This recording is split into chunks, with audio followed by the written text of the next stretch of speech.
विधेयक 2024 में राज्यसभा द्वारा किए गए संशोधन पर विचार किया जाए। जो सदस्य इसके पक्ष में हाँ कहें, जो सदस्य विरोध में ना कहें। मेरे विचार में निर्णय हाँ वालों के पक्ष में हुआ, प्रस्ताव स्वीकृत हुआ। अब मैं संशोधनों को सभा के मतदान के लिए रखूंगा। प्रश्न ये कि लोकसभा द्वारा यथा पारित विधेयक में राज्यसभा द्वारा किए गए संशोधन संख्या 1 और 2 को स्वीकृत किया जाए। जो सदस्य इसके पक्ष में हाँ कहें, जो सदस्य विरोध में ना कहें। मेरे विचार में निर्णय हाँ वालों के पक्ष में संशोधन स्वीकृत हुआ। मंत्री जी अब प्रस्ताव करें कि लोकसभा द्वारा यथा पारित विधेयक में राज्यसभा द्वारा किए गए संशोधन से सभा सहमत है। महोदय, मैं प्रस्ताव करता हूं कि राज्यसभा द्वारा विधेयक में किए गए संशोधनों पर सहमति दी जाए। प्रश्न ये कि लोकसभा द्वारा यथा पारित विधेयक में राज्यसभा द्वारा किए गए संशोधन से सभा सहमत है। जो सदस्य इसके पक्ष में हाँ कहें, जो सदस्य विरोध में ना कहें।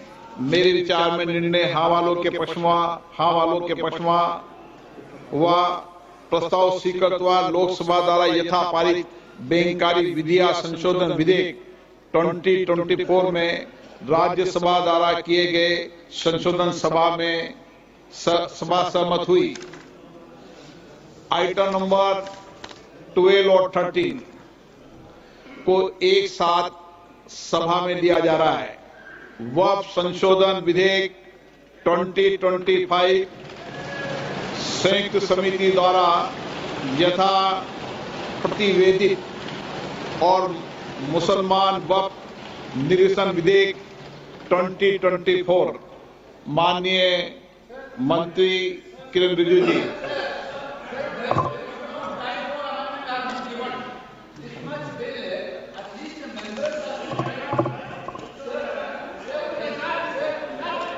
हाँ, बोलिए। This type of bill, when you are bringing it to the house, at least the members has to have the power to give amendments. Yesterday, what happened, sir? This bill has been brought into the notice of member only afternoon, around afternoon. Then the amendment time will be ceased till 3:30. Then how can the members move amendments, sir? This is basically this. You are actually bulldozing the legislation, sir. This type of legislation bulldozing is not happened in this house, sir. Sir, members are supposed. The voice, sir. You need to give time for amendment, sir. Sir, there are several provisions to be given amendment. There is no time at all. Okay. आप बैठिए, एक विषय मैं दे दूं। माननीय सदस्यगण, मैंने सभी जो गैर सरकारी माननीय सदस्यों के जो भी संशोधन प्रस्ताव थे वह और सरकारी संशोधन प्रस्ताव दोनों को बराबर का समय दिया है। मैंने ऐसा नहीं किया कि आपके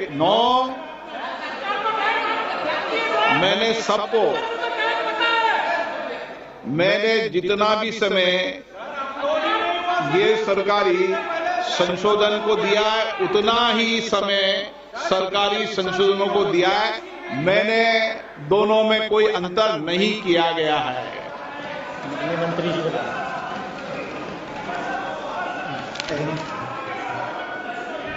हाँ, एक मिनट एन के प्रेमचंद्र जी, आप बता दीजिए। Sir, my point of order is relating to Rule 80, Clause 1 of the Rules of Procedure and Conduct of Business, and under Rule 376 of the Rules of Procedure, and also column sector, page 650. Sir, now this House is considering a bill, Waqf Amendment Bill 2024, as reported by the Joint Committee, Parliamentary Joint Committee. We are not discussing the original bill. It is as reported by the Joint Parliamentary Committee. My definite question to the Honorable Speaker, sir, is whether the Joint Parliamentary Committee has the right to incorporate new provisions in the bill.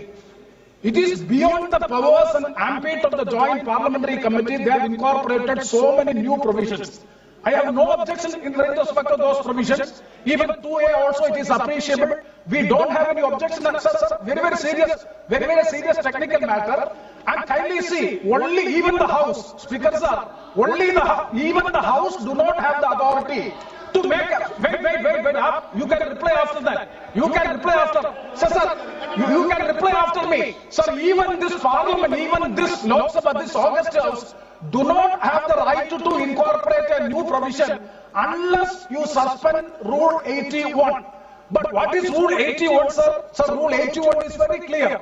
Rule 81 says the following conditions shall govern the administration of amendments to clauses or schedules of a bill. An amendment shall be within the scope of the bill and relevant to the subject matter of the clause which relates. Whether these so many provisions in the new drafted bill, extraneous provisions are also incorporated, that will not come within the purview. That is why I am saying even this House do not have the right to make new provisions unless, let me please, unless and until Rule 81 is suspended. I do agree, sir, I do agree with you. The government has the power, the minister has the power. The minister has the power to move amendments, and also they can recommend, joint parliamentary committee can recommend, but they cannot come with new provisions as a newly drafted bill for which there is no right. Okay. I am quoting Colin Sector. आपका मैं व्यवस्था दे रहा हूँ, पहले गृह मंत्री बताएंगे। हो गया वो, मैं व्यवस्था दूंगा, पहले गृह मंत्री बताएंगे, फिर व्यवस्था।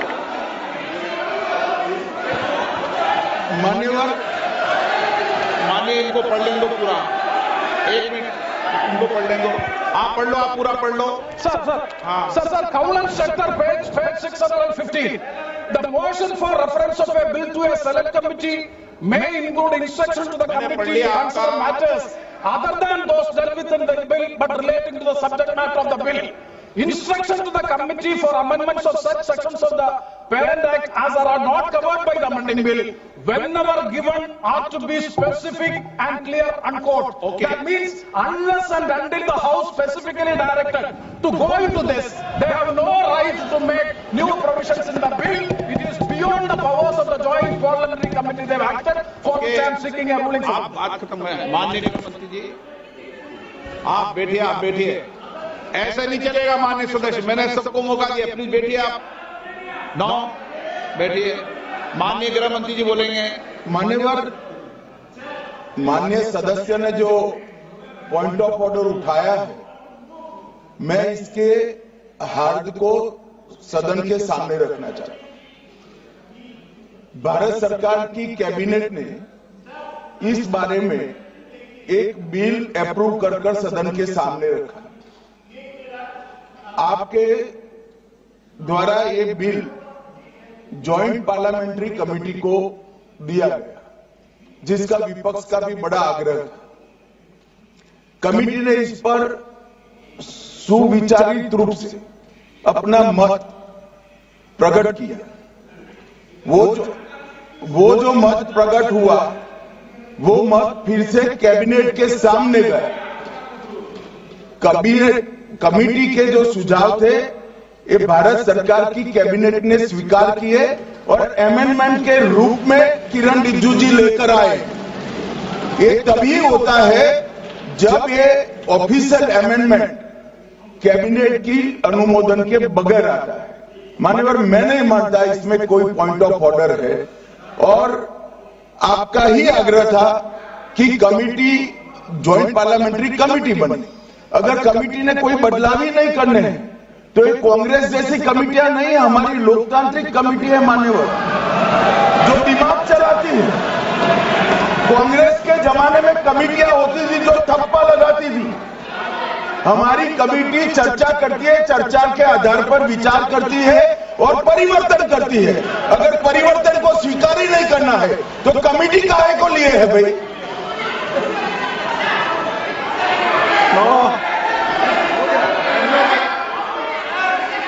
आप जब विधेयक पर चर्चा हो तो सबको मौका दूंगा। अभी 0 ओवर पर माननीय मैं इस पर अपनी व्यवस्था देता हूं। माननीय सदस्यगण श्री एन.के. प्रेमचंद्रन जी ने जो प्रश्न उठाया है, वक्फ संशोधन विधेयक 2025 पर संयुक्त समिति में विधेयक कुछ खंड जोड़ दिए गए जो विधेयक के दायरे से बाहर है। इस विषय पर मैं माननीय सदस्यों का ध्यान कौल और शकदर द्वारा रचित संसदीय पद्धतियों प्रक्रिया की ओर आकर्षित करना चाहता हूं कि संयुक्त समिति की किसी भी विधेयक में संशोधन करने की शक्तियां बड़ी व्यापक और विस्तृत है। समिति किसी भी विधेयक में पूर्ण रूप से संशोधन कर सकती है या उसको पूर्णतः नया प्रारूप तैयार कर सकती है तथा विधेयक के सिद्धांत में परिवर्तन किए बिना उसका पूरा नाम और संक्षिप्त नाम भी बदल सकती है। इस प्रकार समिति किसी विधेयक में नए उपबंध सम्मिलित कर सकती है तथा विधेयक की व्याप्ति की समिति कर सकती है। विगत में कई संयुक्त समितियों ने विधेयकों में ऐसे संशोधन किए हैं। श्री किरण रिजिजू जी।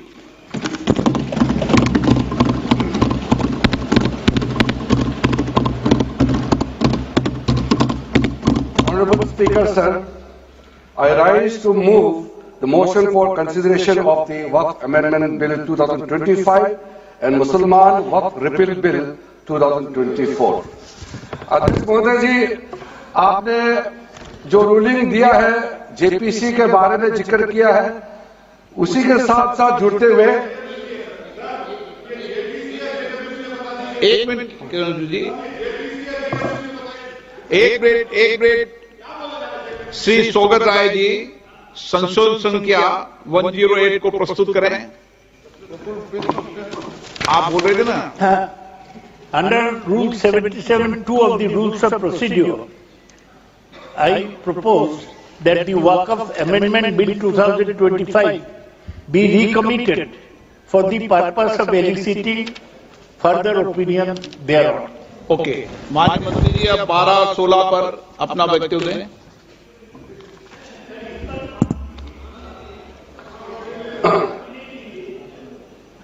आपका जो जब मैं ओपनिंग करूंगा उसका भी जवाब आएगा और बाकी अमेंडमेंट तो आखिर में आता ही है।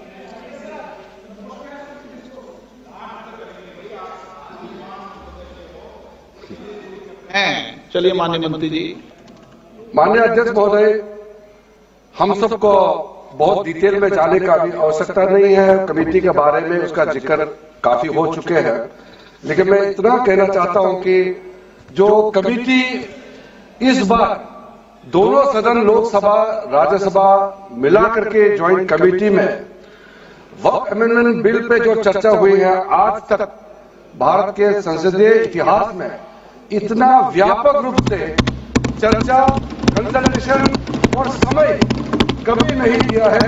इसलिए मैं जो ज्वाइंट कमेटी में जितने मेंबर्स दोनों सदनों के लोकसभा और राज्यसभा में जो सदस्य उस कमेटी में थे, मेरे तरफ से सरकार की ओर से मैं धन्यवाद देता हूं, अभिनंदन करना चाहता हूं। अध्यक्ष महोदय जी, कुल मिलाकर के 97,27,772 याचिकाएं ऑनलाइन, फिजिकल, मेमोरेंडम के रूप में, रिक्वेस्ट के रूप में और सुझाव के रूप में पूरे तरह से सरकार ने देखा है। वो जेपीसी के माध्यम से हो या डायरेक्ट दिया हो, हमने सब उसको देखा है। इससे बड़ा कभी भी, इससे ज्यादा संख्या में किसी भी बिल कवर में लोगों का याचिकाएं नहीं आया आज तक। कुल मिलाकर के 284 डेलीगेशन ने अलग अलग समुदाय के जो स्टेक होल्डर्स हैं, उन्होंने कमेटी के सामने में अपने बात को रखा है, सुझाव भी दिया है। 25 स्टेट गवर्नमेंट और यूनियन टेरिटरीज का वक्फ बोर्ड ने अपना सबमिशन भी पेश किया गया है। इसके अतिरिक्त कई लीगल लुमिनरीज, विद्वान लोग हैं हमारे समाज में, कम्युनिटी लीडर्स हैं, अलग अलग धार्मिक संस्थाओं का प्रतिनिधि, charitable organisation, civil society, academicians, researchers, policy makers, सब ने इस कमेटी के सामने में पेशकश किया है। उसके साथ साथ मैं कहना चाहता हूं सर, आज जब मैं जो बात रखूंगा आपके सामने में, पिछली बार जब हमने ये प्रस्तुत किए थे बिल को इस सदन में, तब भी मैंने कई बातें बताई थी। आज मैं उसको नहीं दोहराते हुए कुछ बातें मैं जोड़ूंगा और मुझे अपना बात रखने के बाद सिर्फ उम्मीद ही नहीं, पूरा यकीन है कि जो जो लोग इस बिल को विरोध कर रहे थे वो हृदय में भी बदलाव होगा। पॉजिटिव सोच के साथ इस बिल में सब समर्थन करेंगे, ये मैं विश्वास के साथ आगे अपना बात रखना चाहता हूं। क्योंकि मैं पॉजिटिव नोट से बात रखना चाहता हूं, तो इसलिए एक मेरे जो मन की बातें मैं कहना चाहता हूं, तो इससे अच्छा संदेश जाए। किसी के बाद कोई, अध्यक्ष महोदय, किसी के बाद कोई बदगुमान ना समझे, इस जमीन का दर्द कभी आसमान ना समझेगा। ये मैं दिल से कह रहा हूं, क्योंकि अच्छा सोच के साथ, बड़ा दिल के साथ, खुले मन से मैं ये प्रस्ताव आपके सामने में पेश कर रहा हूं। सर, कई लोगों ने अपने अपने तरीके से बातें रखी हैं। किसी ने कहा ये प्रावधान अनकॉन्स्टिट्यूशनल है, गैर संवैधानिक है। किसी ने कहा ये इलीगल है, अनलॉफुल है। सर, ये बिल जो हम लोग जिक्र कर रहे हैं कोई नया विषय नहीं है। आजादी से पहले ये बिल, जब पहली बार मुसलमान वक्फ वैलिडेटिंग एक्ट पास किया गया था 1913 में, तब से इसका इतिहास शुरू होता है। उससे पहले प्रिवी काउंसिल ने 1894 में इनवैलिडेट किया था वक्फ अल औलाद को। बाद में उसका प्रॉपर लीगल फॉर्म में 1913 के बाद फिर 1923 में द मुसलमान वक्फ एक्ट लाया गया था, जिसमें अकाउंटिंग और ट्रांसपेरेंसी के बारे में ये जोर उसको देते हुए ये एक्ट पास किया गया था। उसके बाद 1930 में द मुसलमान वक्फ वैलिडेटिंग एक्ट लाया गया है, जो रीइंफोर्स करता है legal validity of the family waqf. परिवार में जो वक्फ होता है उसको जोड़ देते हुए ये बिल लाया गया है। उसके बाद आजादी के बाद 1954 में 1954 में वक्फ एक्ट पहली बार आजाद भारत का एक्ट बनी और उस समय स्टेट वक्फ बोर्ड का भी प्रावधान उसी 1954 एक्ट में प्रावधान किया गया था। उस समय से लेकर के कई संशोधन के साथ में 1995 में व्यापक रूप से यह वक्फ एक्ट बनी है। तो उस समय किसी ने नहीं कहा कि यह एक्ट अनकॉन्स्टिट्यूशनल है, किसी ने नहीं कहा उस समय यह अनलॉफुल है। आज जब हम उसी बिल को सुधार के ला रहे हैं, तब आपको यह अनकॉन्स्टिट्यूशनल, अनलॉफुल का यह शब्द इस्तेमाल करने का आपको यह नौबत कैसे आया, यह सोच क्यों आया? अगर आप सच्चे दिल से सोचते और मन साफ होते तो आप तर्क पे जाते। इस संशोधन बिल में जो जो तर्क है आप उसमें बात कीजिए। आप उसको छोड़ के जो कोई लेना देना नहीं है बिल में, उसका बात आप लेकर के लोगों को गुमराह करने का, बरगलाने का काम जो किया है, उसको मैं शुरू में साफ करना चाहता हूं। अध्यक्ष महोदय जी, 1995 में ट्राइब्यूनल का पहला व्यवस्था किया गया है ताकि वक्फ बोर्ड का कोई भी निर्णय किसी को अगर पसंद नहीं है या उसको चैलेंज करना चाहता है तो वक्फ ट्राइब्यूनल वहां आप जा सकते हैं। उसका प्रावधान पहली बार हुए हैं और उस समय यह भी फैसला हुआ कि 5 लाख से ज्यादा आमदनी किसी वक्फ प्रॉपर्टी में है, उसके लिए सरकार एग्जीक्यूटिव ऑफिसर्स अपॉइंट किया जाएगा। ये भी 1995 में शुरुआत की है। अध्यक्ष महोदय जी, ये आज एक ट्रिगर पॉइंट क्यों हुआ है? ये अमेंडमेंट बिल लाने का आवश्यकता सबसे ज्यादा शुरुआत कहां से हुई?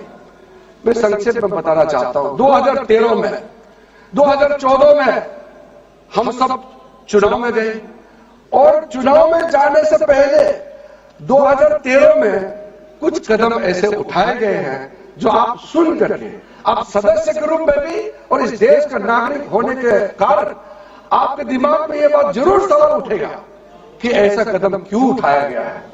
सर, 2013 में पहला यह बदलाव हुआ कि इस देश में कोई भी आदमी, कोई भी इंसान चाहे वो हिंदू हो, मुसलमान हो, सिख हो, ईसाई हो, पारसी हो, बौद्ध हो, जैन हो, वक्फ क्रिएट कर सकता है। सबको मालूम है वक्फ एक मुसलमान का अल्लाह के प्रति अपना एक उसका एक पायस चैरिटेबल रिलीजियस पर्पस के लिए वक्फ क्रिएट किया जाता है, लेकिन उसको डाइल्यूशन करके 2013 में कोई भी वक्फ क्रिएट कर सकता है। ये प्रावधान सबसे पहले उस समय की यूपीए सरकार ने किया। दूसरा, आपने सारा वक्फ को स्पेसिफिक कर दिया कि शिया बोर्ड में शिया ही रहेंगे, सुन्नी बोर्ड में सिर्फ सुन्नी ही रहेंगे, और कोई भी बोर्ड हो सिर्फ उनके लोग ही रहेंगे, बाकी कोई उसमें आ नहीं सकता है। ऐसा आपने प्रावधान किया। तीसरा, 2008 सर आप शांति से सुनने के बाद आप जो भी पूछेंगे हमारा रिप्लाई तो आएंगे ही सर। डिबेट का आखिरी में है, मेरा फिर से रिप्लाई होगा। तो अभी मैं जब शुरुआत में कुछ दृष्टिकोण रख रहा हूं, इसमें कोई हस्तक्षेप ना करे, ध्यान से सुनिए, ताकि हमारा डिबेट का स्तर भी ऊंचा रहे और तर्क भी सामने में आ जाए। सर, एक प्रावधान आया सेक्शन 108। उस सेक्शन 108 में यह लिखा गया है कि वक्फ बोर्ड का जो प्रावधान है इस देश में कोई भी मौजूदा कानून के ऊपर में रहेगा, ओवरराइडिंग इफेक्ट रहेगा। ऐसा हमने कानून बनाया है। इस देश में ऐसा कानून कैसे मंजूर कर सकते हैं अध्यक्ष महोदय जी? हर कानून अपना अपना हिसाब से चलता है, लेकिन एक कानून दूसरे कानून के ऊपर में ओवरराइडिंग इफेक्ट होगा, ये कोई भी मान्यता नहीं दे सकता है। उसके बाद सर, मैं कुछ प्रोपेगेंडा साथ में जुड़े हुए हैं। उससे पहले जो 2013 में मुझे भी बहुत ताज्जुब हुआ कि ये पास कैसे जबरदस्ती करवाया है। 2013 में वक्त पे यूजर जो आपने प्रावधान डाला, उसके बाद 1970 से एक केस चल रहा था दिल्ली के अंदर में।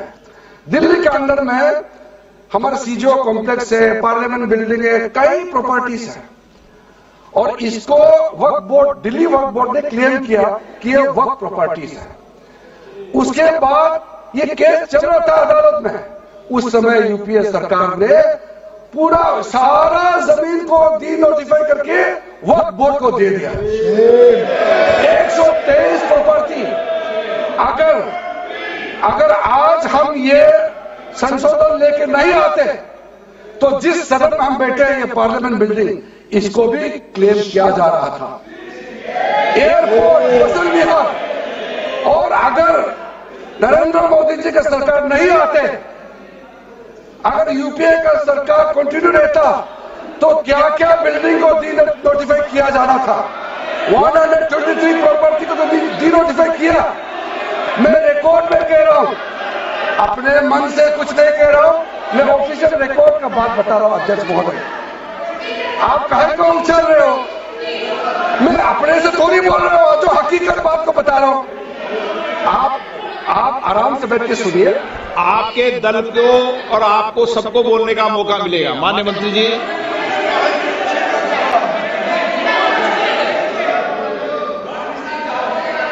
सर, मैं फिर से कह रहा हूं, मैं एक शब्द अपने ओर से नहीं कह रहा हूं, जो घटना है, जो हकीकत है, यही कह रहा हूं। इसमें इनको इसमें इतना उछालने का, उत्तेजित होने का कोई मतलब ही नहीं है सर। अध्यक्ष महोदय,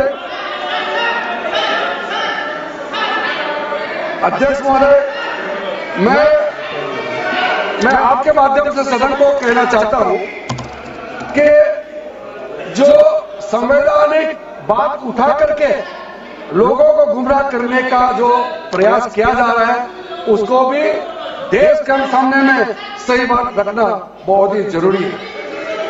एक बात बार बार इन लोगों ने कहा गया है कि ये जो वक्फ अमेंडमेंट बिल है, ये आर्टिकल 25, आर्टिकल 26, आर्टिकल 30 का उल्लंघन करता है। पढ़ चुका हूं, आप पढ़ लो। कभी भी डिबेट के बीच में पॉइंट ऑफ ऑर्डर नहीं होता है, व्यवस्था दे दी है, पठवाना कभी। माननीय मंत्री जी बोलिए।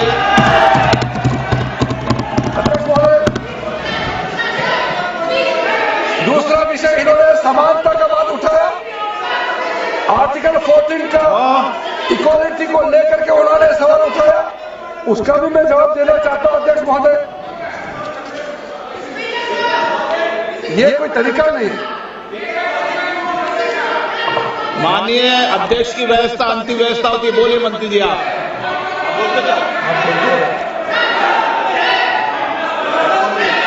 अध्यक्ष महोदय, क्योंकि मेरा कान खुला हुआ है तो ये डिस्टर्ब हो रहा है मुझे, मैं अभी ये पहले की बात करता हूं। अध्यक्ष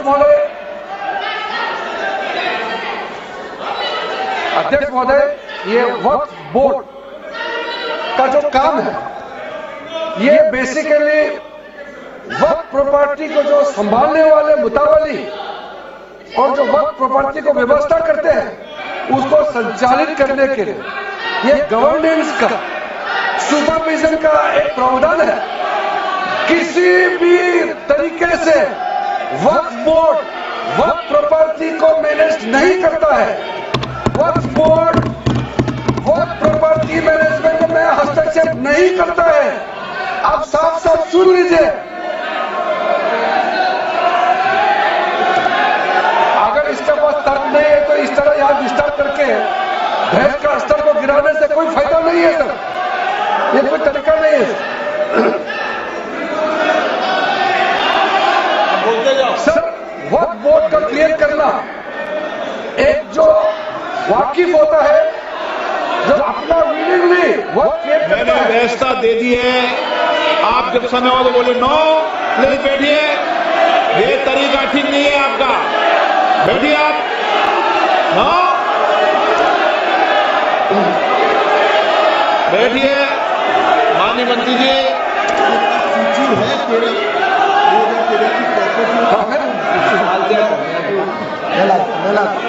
बताना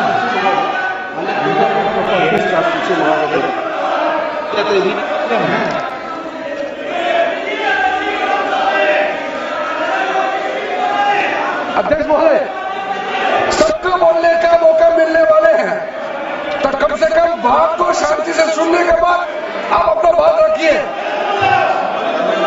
ये कोई तरीका नहीं होता है सर।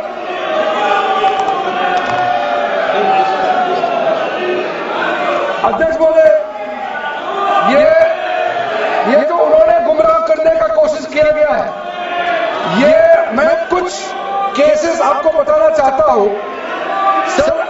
आप देखिए आर्टिकल 25(1) क्या कहता है, संविधान का अनुच्छेद आर्टिकल 25(1) कहता है, subject to public order, morality and health and to the other provisions of this part, all the persons are equally entitled to freedom of conscience and the right freely to profess, practice and propagate religion. Sir, government किसी भी धार्मिक व्यवस्था को, किसी भी religious institution कोई धार्मिक काम में हस्तक्षेप करने नहीं जा रहा है, ना ही वक्फ बोर्ड किसी धार्मिक स्थल की व्यवस्था में कोई भी तरीके से हाथ डालने का प्रावधान है, बिल्कुल नहीं है सर। आप अगर हम कोई सर, ये क्या झूठ बोल रहे हैं? ये कॉन्स्टिट्यूशन, हम कॉन्स्टिट्यूशन का प्रावधान पढ़ रहे हैं फिर भी झूठ बोल रहे हैं। ये कॉन्स्टिट्यूशन को नहीं मानते हैं सर। किसी मस्जिद का मैनेजमेंट को हम हस्तक्षेप करने का कोई इसमें प्रावधान नहीं लिया जा रहा है। एक मिनट। माननीय सदस्य, आप भारत की संसद में बैठे हो, गरिमा मर्यादा बनाए रखो, बैठे बैठे टिप्पणी मत करो। हाँ, आपको जब मौका मिलेगा आप अपनी बात कहना, बैठे बैठे टिप्पणी नहीं कर सकते। ये संसद की मर्यादा नहीं है, ऐसे नहीं चलेगा सदन। सदन व्यवस्था नियम से चलेगा। किसी भी व्यक्ति को बैठे बैठे कोई भी सदस्य जो बोल रहा हो उसके बीच में टिप्पणी करने का अधिकार नहीं है। माननीय मंत्री जी। अध्यक्ष महोदय जी, ये वक्फ बोर्ड का जो प्रावधान किसी मस्जिद, किसी मंदिर, किसी धार्मिक स्थल का व्यवस्था का कोई लेना देना नहीं है। ये सिंपली एक प्रॉपर्टी का मैनेजमेंट का विषय है। ये कोई मुसलमान अपना ज़कात देता है, फितरा देता है, उसको हम पूछने वाला कौन होते हैं? ये आपका धार्मिक भावना से जुड़े हुए चीज है, उसमें सरकार का कोई लेना देना नहीं है। लेकिन ये वक्फ प्रॉपर्टी का मामला है, लेकिन वक्फ प्रॉपर्टी का मैनेजमेंट करता है, मुतवल्लिज करता है। ये आपको इतना बेसिक ये फर्क जो है अगर समझ में नहीं आते या जानबूझ करके आप नहीं समझना चाहते हैं तो मेरे पास इसका कोई इलाज नहीं है। अध्यक्ष महोदय जी, ये आपके माध्यम से मैं फिर से कहना चाहता हूं कि ये सब क्या ये ऐसा बहस नहीं होता है जी। आप लोग का तर्क रखने का समय बोलिए, बीच में कमेंट पास करने से सर हमारा पॉइंट का फ्लो भी बिगड़ता है और आवाज भी ठीक नहीं हो, अब आवाज भी ठीक से नहीं जाएगा। आप क्या चीज को जवाब देंगे सर? इसमें मैं कई ऐसे केसेस है जिसको मैं रेफर कर सकता हूं, लेकिन सदन में 3 केसेस का मैं रेफर करूंगा तो दूध का दूध पानी का पानी हो जाएगा कि ये धार्मिक व्यवस्था से कोई लेना देना नहीं है। आपको मैं पहला एग्जांपल देना चाहता हूं, सैयद फजल पकुया तंगल वर्सेस यूनियन ऑफ इंडिया। इसमें क्या केरला हाईकोर्ट का फैसला है? केरला हाईकोर्ट ने कहा the Waqf board is a statutory body, pure and simple, it is not a representative body of the Muslim community. ये हाईकोर्ट का ऑर्डर है। उसके बाद इलाहाबाद हाईकोर्ट का ऑर्डर भी सुन लीजिए, Hafiz Mohammad Zafar Ahmad versus UP central Sunni board of Waqf का जजमेंट सुन लीजिए। A mutawalli's right is purely a right of management of the property and is not a proprietary right. The duties of a mutawalli are purely of a secular character. His duties are not of a religious character. इतना clear cut ruling है। तीसरा, तिलकायत श्री गोविंद लाल जी महाराज versus state of Rajasthan. इसमें high court ने क्या कहा, supreme court ने क्या कहा? Right to manage the properties of the temple. अब देखिए मंदिर का भी इसमें एग्जांपल लिया गया। Right to manage the properties of the temple is purely a secular matter and cannot be regarded as a religious practice. Properties of temple, temple नहीं, temple का जो प्रॉपर्टी। उसी प्रकार से आप बार बार कहना कि मुसलमानों का अधिकार में गैर मुसलमान कैसे आ रहा है, ये तर्क ही नहीं बनता है। आप ये आज से ये बात बोलने के लिए बंद कीजिए। सर 2013 में जो काम किए गए हैं उसमें मैं एक चीज जिक्र करना चाहता हूं। इलेक्शन आने वाला था, बहुत ही कम दिन बच गए थे, इलेक्शन कोड ऑफ कॉन्डक्ट लगने ही वाला था। हम सबको मालूम है अप्रैल और मई में चुनाव हुआ था।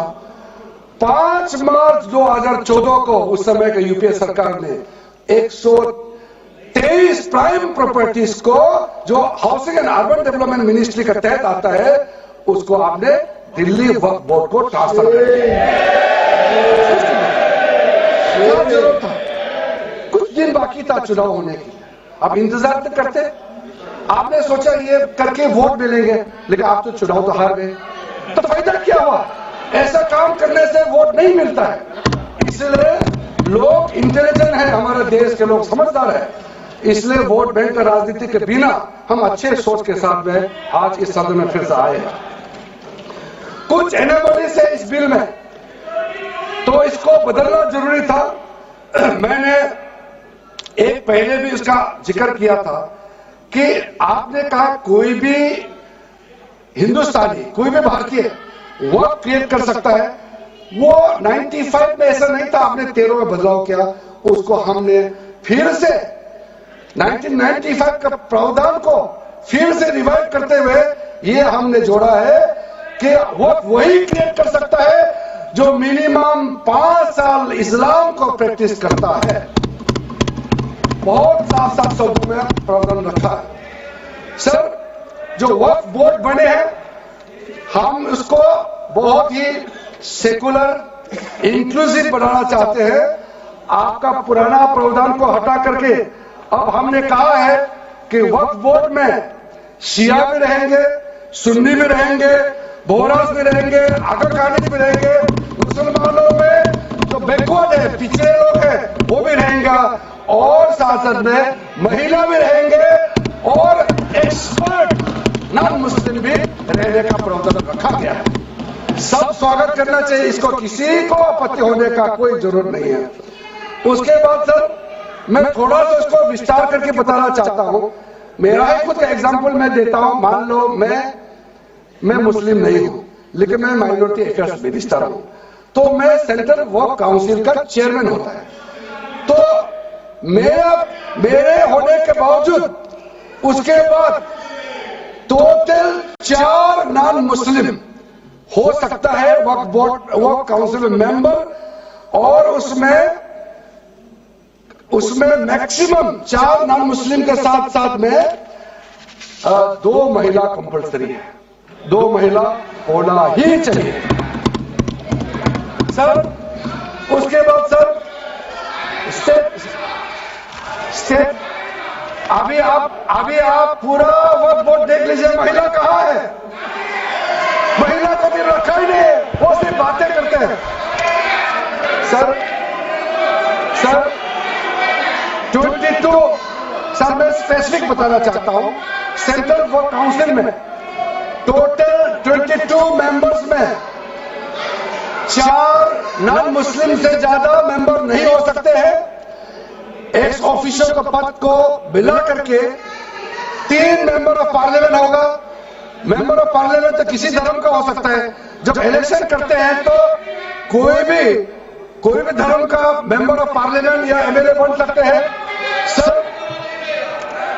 10 मेंबर मुस्लिम कम्युनिटी से होगा, 2 फॉर्मल जजेस होंगे सुप्रीम कोर्ट और हाई कोर्ट के, 1 advocate of national eminence member रहेंगे, 4 persons of national eminence from various field.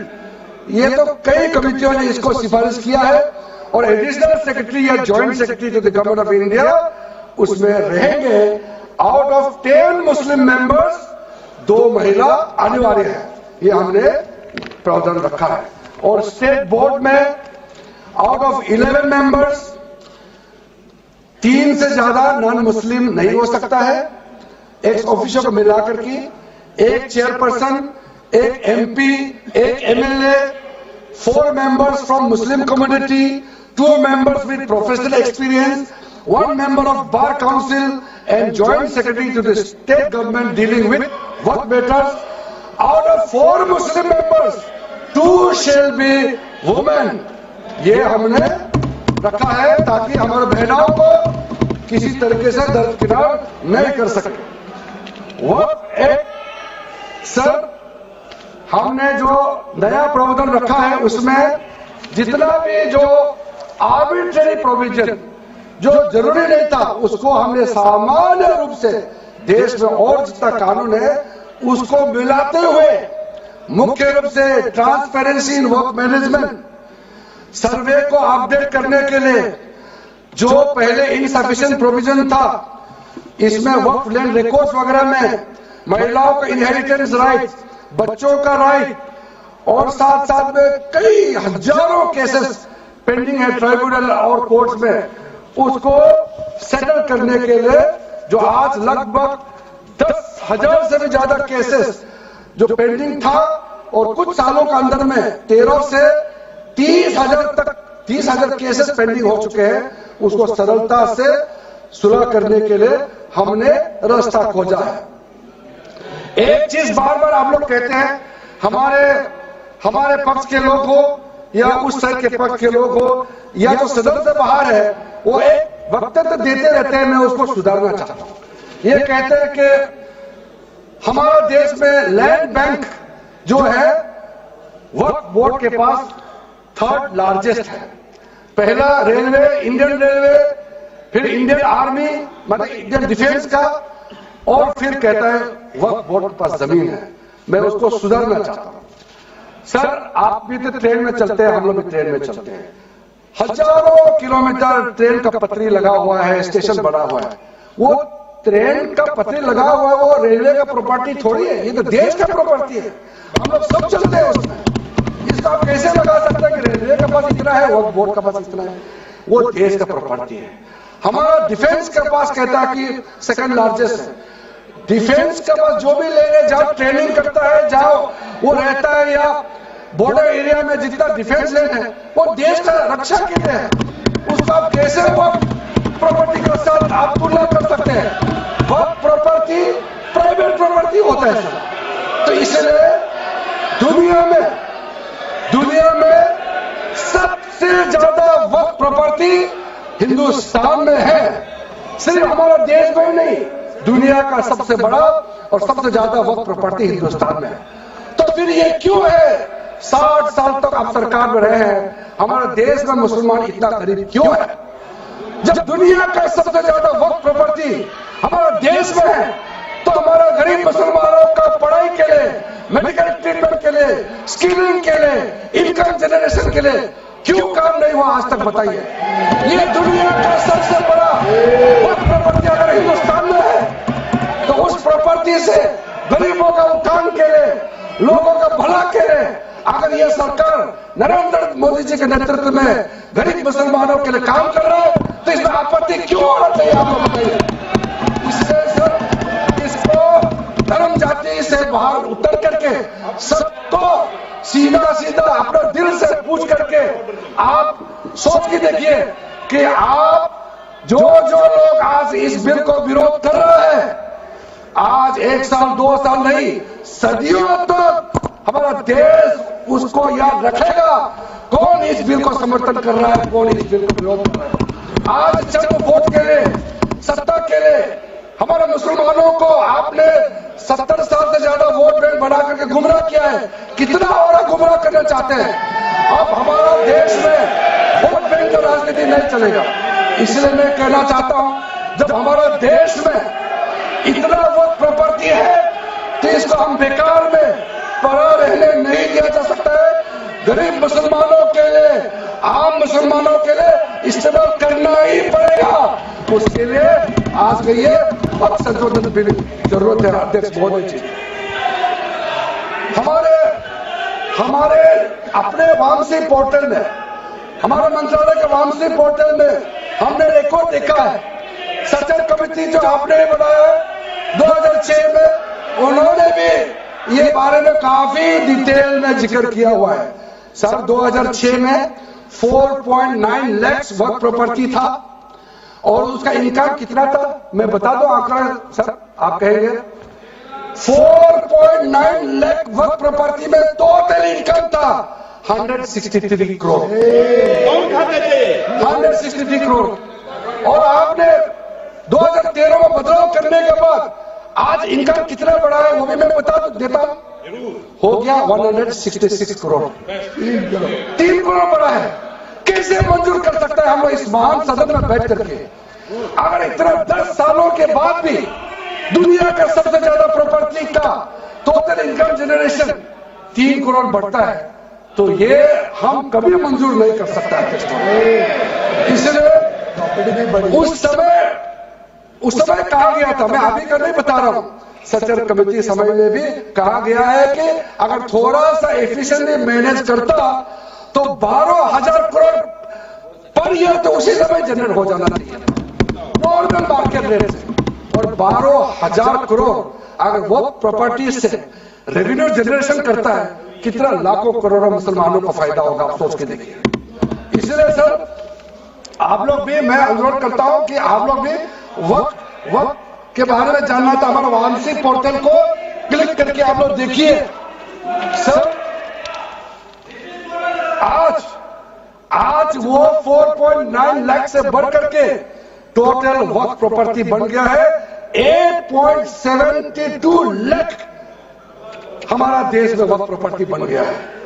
और कल्पना कीजिए 8.72 लाख प्रॉपर्टी वक्फ का है, उसको अगर हम सही तरीके से मैनेजमेंट करता तो हमारा मुसलमानों का ही नहीं है, देश का तकदीर बदल जाएगा। इतना प्रॉपर्टी हमारे पास, अब समझिए चीज को। सर, मैंने अभी कई राज्यों का दौरा किया, अध्यक्ष महोदय, मैंने कई राज्यों का दौरा किया। मैं एक एग्जांपल आपको जरूर देना चाहूंगा। मैं बहुत इंप्रेस हो गया जब मैं पिछली बार जम्मू कश्मीर गए। जम्मू कश्मीर में हमारा नई वहां वक्फ बोर्ड का चेयरपर्सन बनी और मैंने पूछा कि आप जब वक्फ बोर्ड का चेयरमैन बनी तो उसमें क्या हालत थी और आज क्या हालत है। उन्होंने बोला कि सर, जब उन्होंने पदभार संभाली तो उसमें कोई इनकम का, कोई व्यवस्था का, रिकॉर्ड का ठीक ठाक कुछ भी नहीं था, और उन्होंने आने के बाद 40 करोड़ रेवेन्यू इनकम उन्होंने जनरेट करना शुरू किया है, मुझे पता है। और उसके वजह से वह काफी अच्छा काम कर रहा है। मैं हजरत बल श्राइन में गए और वहां भी मरम्मत चल रहे हैं। इतना पुराना श्राइन है, दुनिया के लोग आते हैं, बहुत खूबसूरत से उसका सारा आसपास का ब्यूटिफिकेशन का काम भी चल रहा है। अगर अच्छा काम करेगा, रेवेन्यू बढ़ेगा तो सबका फायदा होगा।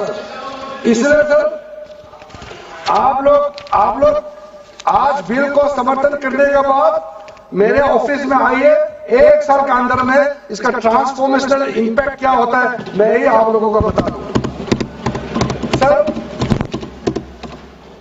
वक्फ अमेंडमेंट जो बिल लाए हैं उसमें जेपीसी का कई रिकमेंडेशन है जिसको हमने समर्थन किया है और एक्सेप्ट किया। हमने इस बिल को लाया, इसलिए बोलना कि जेपीसी का आपका कमेटी की बात को माना ही नहीं है, आपका कमेटी की बात नहीं सुना गया है, वो गलत बात है। सर, अध्यक्ष महोदय जी, पार्लियामेंट्री कमेटी जब बनता है तो उसका एक अपना सैंक्टिटी होता है और उस कमेटी में खुले बहस हुए हैं।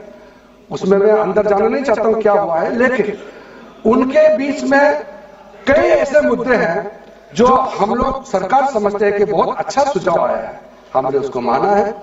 और कुछ छोटा अमेंडमेंट है जो बहुत जरूरी चीज है, वो अमेंडमेंट भी हम लेकर के आए हैं। इसके बाद जो पूरा ये सारा व्यवस्था देखने के बाद सबके मन में उम्मीद जागेगा। उम्मीद इसलिए जागेगा कि नए सवेरा आने वाला है, इसलिए नए एक्ट का नाम भी उम्मीद हो गया है। तो उम्मीद क्यों हुआ है सर, मैं आपको बताना चाहता हूं। ये जो unified Waqf management, empowerment, efficiency and development, full form उम्मीद है, इसका रखने का पीछे कारण है सर। ये उम्मीद क्यों है?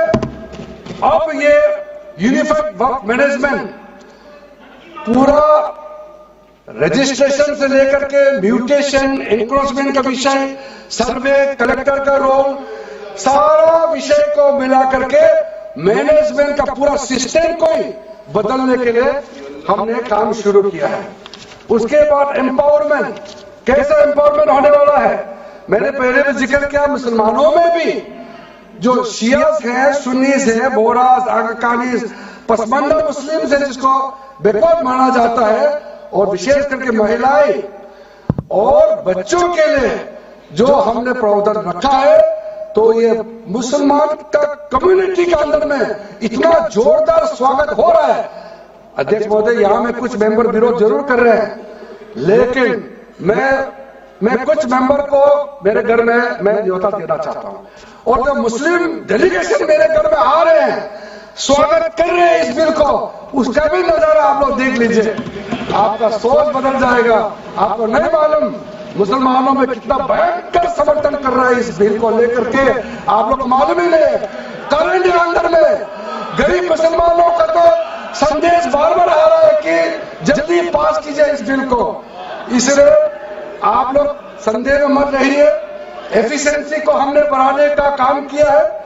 टेक्नोलॉजी का उपयोग करते हुए सेंट्रलाइज्ड डेटाबेस होगा, डिजिटल पोर्टल होगा, कोई छुप के अंधेरे रातों में वक्त क्रिएट नहीं कर सकता है।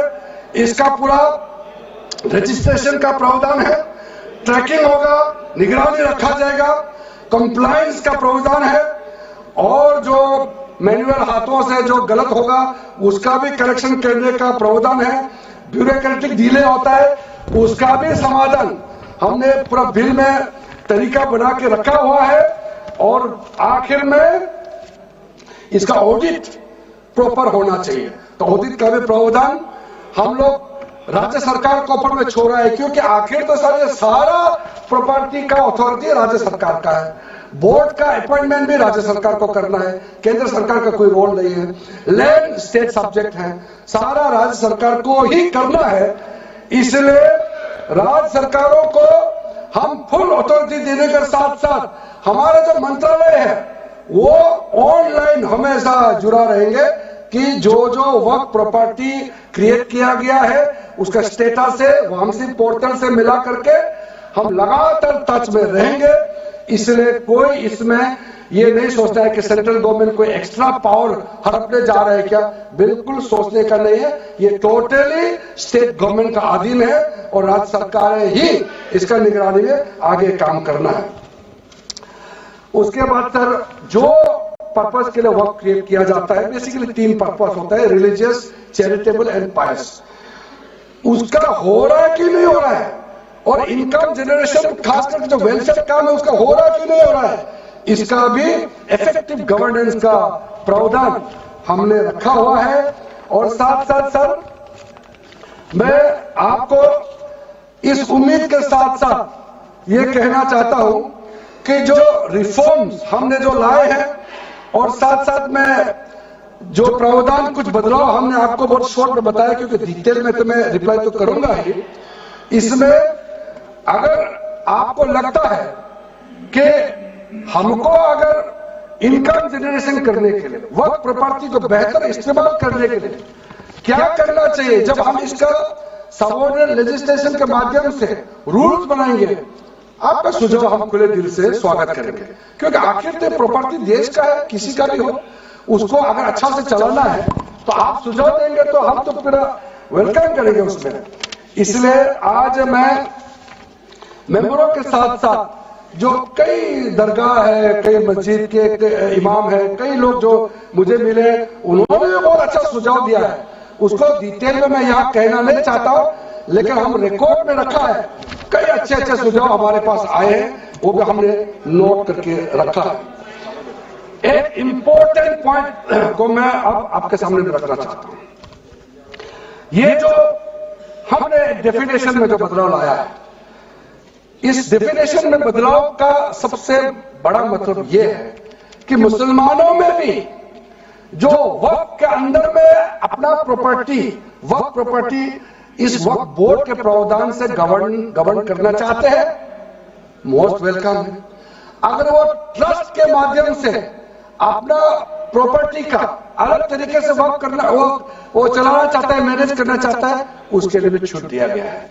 तो इसमें जो आप लोग बार बार कहते हैं कि वक्फ बोर्ड में गैर मुसलमान कैसे आ रहा है, इसका मैं छोटा सा एग्जांपल देना चाहता हूं। अभी हम लोग किसी धर्म, किसी जाति का हिसाब से तो हम एमपी नहीं बने हैं, हम तो ऐसे सिटीजन होकर के एमपी बने हैं। तो अगर मेरा कॉन्स्टिट्यूंसी वाला हमको कहेगा कि किरण रिजिजू मेरा यहाँ नहीं आ सकता है, हमारा धर्म और तुम्हारा धर्म अलग है, तो कैसे होगा? मैं तो एज एमपी मेरे पास अथॉरिटी है, मैं जा सकता हूँ। उसी प्रकार से आपका ट्रस्ट है, ट्रस्ट को चलाता है चैरिटी कमिश्नर। तो ट्रस्ट वाला कैसे कहेंगे कि चैरिटी कमिश्नर मेरा जात का ही होना चाहिए? चैरिटी कमिश्नर तो गवर्नेंस को संभालने के लिए चलाता तो ट्रस्ट है। उसी प्रकार आप कैसे कह सकते हैं कि मेरा वक्फ प्रॉपर्टी को देखने के लिए वक्फ बोर्ड में गैर मुसलमान नहीं हो सकते? आप कैसे कह सकते हैं? ये तर्क आप थोड़ा गहराई से सोचिए, क्योंकि ये बार बार कहा गया है, मैं नाम नहीं लूंगा, वो बाद में तो बोलेंगे हमारे कुछ लोग हैं कि मुस्लिम का अफेयर्स में नॉन मुस्लिम क्यों आ रहा है। अरे ये धार्मिक व्यवस्था से कोई लेना देना नहीं है, मैं बार बार कह रहा हूं। इसलिए ये प्रॉपर्टी है, वक्फ प्रॉपर्टी है, आप लोग इसको समझिएगा। उसके बाद सर ये जो हमने जो 2013 के बाद कुछ बदलाव जो किए हैं, वक्फ पे यूजर में कुछ लोग ने शंकाएं व्यक्त किया है, कह रहा है कि वक्फ पे यूजर हटाने के बाद अब सरकार जो है मस्जिदें छीन लेंगे, दरगाह छीन लेंगे, मुसलमानों का प्रॉपर्टी छीन लेंगे, ऐसे बोलते हुए मैंने सुना है। इस तरह का कई जगह में बोला है। मैं इसमें साफ साफ कहना चाहता हूं, हम लोग सब हर किसी न किसी राज्य से आते हैं। We all belong to each and every part of our country. We are together. We may belong to different states and union territories. We are all Indian. ये अथॉरिटी राज्य सरकार को हमने कैसे दिया? जो प्रॉपर्टी वक्त में यूजर को हम लोगों ने हटाने के बाद ये प्रावधान सुरक्षित किया है, ऑथोराइज किया स्टेट गवर्नमेंट को कि जो प्रॉपर्टी रजिस्टर्ड हो चुके हैं, जब नमाज पढ़ते हैं रजिस्टर्ड है, डॉक्यूमेंट है, उसमें कोई हस्तक्षेप नहीं होगा। ये कानून प्रोस्पेक्टिव है, रेट्रोस्पेक्टिव नहीं है। ये आप लोग बहुत क्लियर से सुन लीजिए। ये किसी का जमीन छीनने का कानून नहीं है। ये किसी का राइट, किसी का हनन करके उसका प्रॉपर्टी को हड़पने का नहीं है। राज्य सरकारों को अधिकार दिया गया है कि जो ऑलरेडी रजिस्टर्ड है उसका कोई डिस्प्यूट नहीं है, लेकिन जो डिस्प्यूटेड है, जो कोर्ट में पेंडिंग है, उसको हम यह कानून बना के कैसे हटा सकते हैं? कोर्ट का पावर को तो हम ले नहीं सकते सर। इसलिए यह बार बार ये लोग माइक बजा बजा करके झूठ 100 बार भी बोलो, कुछ होने वाला नहीं है। सिटीजनशिप अमेंडमेंट बिल जब लाया गया था, वही लोग हैं जिन्होंने कहा था कि सिटीजनशिप अमेंडमेंट बिल पास होकर एक्ट बन जाएगा तो मुसलमानों का हक छिन जाएगा, उनका नागरिकता खत्म हो जाएगा। आज सीएए लागू हो गया, बताइए किसी मुसलमान का अधिकार छीना है? किसी मुसलमान का नागरिकता छीना है? बताइए, क्या आप माफी मांगेंगे? आपने देश भर में घूम घूम कर झूठे बातें फैलाया, आज आप साबित हो गया कि आपने झूठ बोला था, लेकिन आज आप माफी मांगने का भी हिम्मत नहीं रखते हैं। जिगर थाम के आप लोग सुनिए, ये आप आज दोबारा आप मिसलीड करेंगे, गलत बातें करेंगे तो फिर मुंह खाना पड़ेगा आपको। फिर कोई और बिल लेके आएंगे, फिर मैं आपका पर्दाफाश करेंगे फिर से। इसीलिए सर हम लोग तर्क पे जाइए, पॉइंट पे जाइए। इसलिए दूसरा, महिलाओं के लिए अध्यक्ष महोदय जी, क्योंकि फैमिली में पुरुष महिला सब होते हैं, तो इसमें हमने एक सिंपल प्रावधान रखा है कि एक कोई भी मुसलमान जब वक्त क्रिएट करता है, सबसे पहले उस परिवार में जो महिला का अधिकार है उसको सुरक्षित करके ही आप वक्त क्रिएट कर सकते हैं। नहीं तो पहले ऐसे होता था, वक्त क्रिएट कर दिया, आपका बच्चों का अधिकार खत्म हो गया, महिला का अधिकार खत्म हो गया। आप वक्त उसी प्रॉपर्टी को क्रिएट कर सकते हैं जो आपका हकदार है, जो आपका 100% हिस्सा है, उसी को ही आप वक्त क्रिएट कर सकता है। बच्चों का और महिला का अधिकार नहीं छीन सकता है। ये बहुत बड़ा रिफॉर्म है। मुसलमानों में अगर वो चाहते हैं कि महिला आगे ना बढ़े तो ये लोग इसको विरोध करेंगे, लेकिन जो थोड़ा प्रोग्रेसिव सोचने वाले, जो थोड़ा बारीकी से अगर सोचेंगे तो कितना गलत बात है कि समाज में महिलाओं को दबाने का काम करते हैं और या जोर जोर से बोलते हैं। अध्यक्ष महोदय जी, सारा मैनेजमेंट जो सरकार का जमीन या प्राइवेट का जो जमीन है, इसका कलेक्टर को इन्होंने कमेटी के माध्यम से सुझाव किया है कि हर चीज कलेक्टर को क्यों ऑथोराइज किया गया है। तो कमेटी के बात को माना है कि कलेक्टर से ऊपर कोई भी अधिकारी, कलेक्टर से ऊपर जो अधिकारी है वो देखेंगे सरकारी जमीन और कोई डिस्प्यूट है वक्फ बोर्ड के साथ या किसी मुतावली के साथ डिस्प्यूट है, उसका जांच कलेक्टर के ऊपर अधिकारी करेंगे। ये कमेटी ने सुझाव दिया था और उसी को मान करके आज इस सदन में पेश किया जा रहा है। एक महत्वपूर्ण सुझाव हम लेके आ रहे हैं, अमेंडमेंट लेके आ रहे हैं, इसमें मैं मानता हूं कोई विरोध नहीं करेगा। ये इसमें शुरू में छूट गया था, मैं सर खुले दिल से आपको कहना चाहता हूं, लेकिन बहुत सोच समझ के साथ ये प्रावधान अमेंडमेंट हम लेके आ रहे हैं कि जब आप वक्फ प्रॉपर्टी क्रिएट करेंगे तो ऐसा नहीं होना चाहिए कि आप ट्राइबल एरिया में जाकर के आदिवासी का जमीन को आप वक्त क्रिएट कर दें, ये नहीं होना चाहिए। इसलिए हमारे देश के आदिवासियों का संरक्षण को ध्यान में रखते हुए शेड्यूल 5 और शेड्यूल 6 में आप वक्त प्रॉपर्टी क्रिएट नहीं कर सकते हैं। ये एक महत्वपूर्ण अमेंडमेंट लेकर आया है। डिटेल में आगे अध्यक्ष महोदय आपको मैं बताऊंगा वक्त ट्राइब्यूनल के बारे में। सर मैं संक्षेप में, अभी फ्लोर खुलने वाले हैं, मैं आपके हाथ फ्लोर छोड़ने वाले हैं, तो मेरा जो वाइंड अप को आप ध्यान से सुन लीजिए। जो ट्राइब्यूनल है, ट्राइब्यूनल में 2 मेंबर का हमने प्रस्ताव रखा था, तो कमेटी ने कहा कि 2 मेंबर ठीक नहीं है, इसमें 3 मेंबर होना चाहिए। ये प्रस्ताव भी मंजूर किया गया है। तो वक्त ट्राइब्यूनल में 3 मेंबर होगा फिक्स टेन्योर के साथ, और उसमें आज टोटल लिटिगेंट्स 14,417 केसेस है। आप सोच के देखिए, तो ट्राइब्यूनल में जल्दी जल्दी केस डिस्पोज हो, 3 मेंबर्स का ट्राइब्यूनल बनाया गया है। उसके बाद में उसका टेन्योर को फिक्स किया गया है। उसके बाद में जो एक बहुत स्ट्रिंजेंट प्रोविजन था, पहले ऑटोमेटिक अपील करने का राइट नहीं था, स्पेशल रिव्यू पिटीशन ही कर सकते थे ट्राइब्यूनल के ऑर्डर के बाद।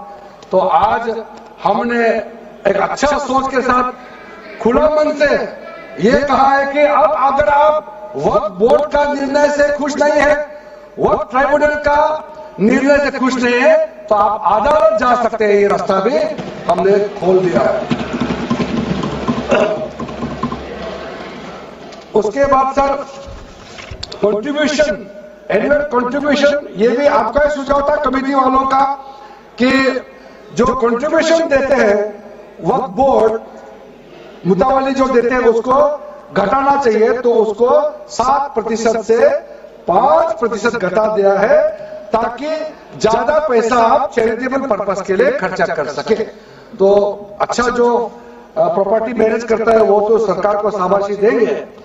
उसके बाद एक बहुत ही महत्वपूर्ण प्रावधान है जो हमको रखना पड़ा, आपने लॉ ऑफ लिमिटेशन को इस वक्फ बोर्ड का प्रावधान से हटा दिया था, इसको हमने लगाया है। तो आप तो मालूम है the limitation act of 1963 will now apply to the work property claims from the date of commencement of this act, aiming to reduce prolonged litigation। ये बहुत बड़ा मैं मानता हूं एक कदम उठाया है। और जो सेक्शन 40 सबसे ड्रैकोनियन प्रोविजन इस एक्ट में था, तो सेक्शन 40 था। सेक्शन 40 के तहत वक्फ बोर्ड, आप लोग बार बार कहते ना ऐसा नहीं है, ऐसा ही है। सेक्शन 40 में किसी भी जमीन को आप वक्फ प्रॉपर्टी डिक्लेयर कर देता था, वो प्रॉपर्टी को हमने हटा दिया है। वो कोई भी जमीन को वक्फ प्रॉपर्टी डिक्लेयर करके फिर किसी गरीब के लिए नहीं करना है। वो लोग, कुछ लोग, चंद लोग अपने के लिए, अपने फायदा के लिए इस्तेमाल करते हैं। वैसे मैं तो नाम नहीं लूंगा, लेकिन सर ये प्रावधान को इतना मिसयूज हुआ, इसलिए इतना लाखों प्रॉपर्टी की संख्या बढ़ गई। अब किसी प्रॉपर्टी को कैसे आप क्लेम कर सकते हैं? इसलिए इस सेक्शन 40 की वजह से, अध्यक्ष महोदय जी, इस सेक्शन 40 की वजह से कई मुद्दे इस देश में आया है। आज पूरा हमारा देश का क्रिश्चियन कम्युनिटी, जो कैथोलिक चर्च काउंसिल के लोग, भारत चर्च ग्रुप के लोग, केरला में हो, देश भर में आज पुकार के क्यों कह रहा है कि वक्फ संशोधन बिल जल्दी पारित होना चाहिए। वो इसलिए कि सेक्शन 40 का मिसयूज होता था। सर आप सोचे, केरला का एमपी, तमिलनाडु के एमपी लोग तो सोचिए, अगर आपने गलती से इस बिल का विरोध कर दिया तो आप क्या विरोध झेलना पड़ेगा बाहर में। आप कल्पना कीजिएगा अभी से, आप सोचिए।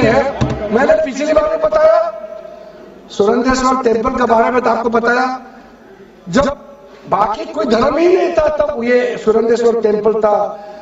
तिरुचेंदुराई विलेज तमिलनाडु में, उसको वक्त डिक्लेयर करने के बाद कर्नाटका में तो हजारों एकड़ का इशू है। फिर सर हरियाणा में जतलाना विलेज, यमुनानगर में सिख गुरुद्वारा का जो जमीन है, कभी वहां मस्जिद भी नहीं था, कभी वहां मुस्लिम का सेटलमेंट का रिकॉर्ड नहीं था, उसको भी वक्फ डिक्लेयर कर दिया।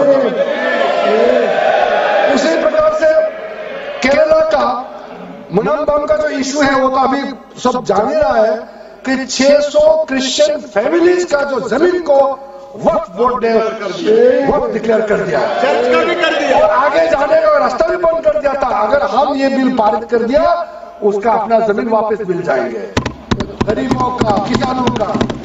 ऐसा चीजों में आप लोग समर्थन करना चाहिए।